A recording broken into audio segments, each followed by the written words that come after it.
15 giugno al Tribunale di Lanusei inizia il processo. È il primo giorno dell'udienza preliminare sul presunto disastro ambientale avvenuto nel poligono Iquirra.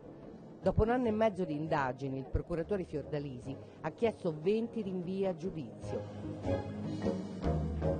Li ha chiesti anche per 7 generali dell'aeronautica e 3 alti ufficiali che si sono avvicendati al comando del poligono.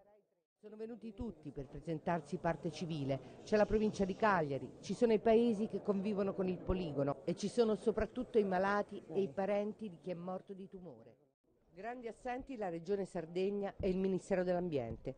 A difendere i generali ci pensa l'avvocato di Stato Francesco Caput. Il presupposto fondamentale della impostazione accusatoria è che i comandanti del poligono dovevano sapere che c'erano dei rischi per la salute pubblica e, a fronte di questa loro consapevolezza che la procura dà per scontata, avrebbero dovuto adottare delle cautele per evitare che i pastori o comunque la popolazione potessero venire a contatto con elementi pericolosi.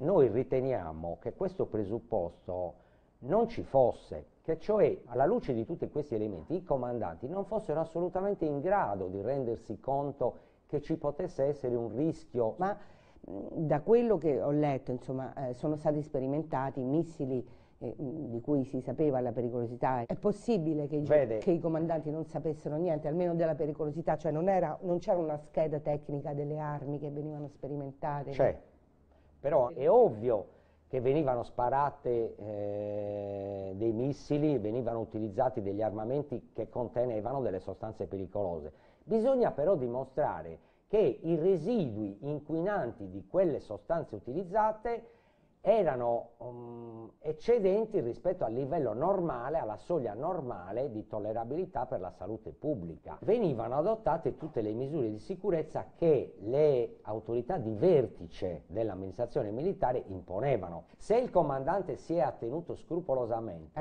all'osservanza delle direttive che venivano dallo Stato Maggiore, è ovvio che non si può parlare di una responsabilità penale del comandante, perché il comandante era tenuto, proprio perché il militare era tenuto a rispettare quelle direttive. Non avrebbe neanche volendo potuto disattendere un ordine che proveniva dallo Stato Maggiore. Eventualmente, se c'è stato un errore, bisognerà risalire a chi quell'errore ha commesso. A chi le direttive le ha date.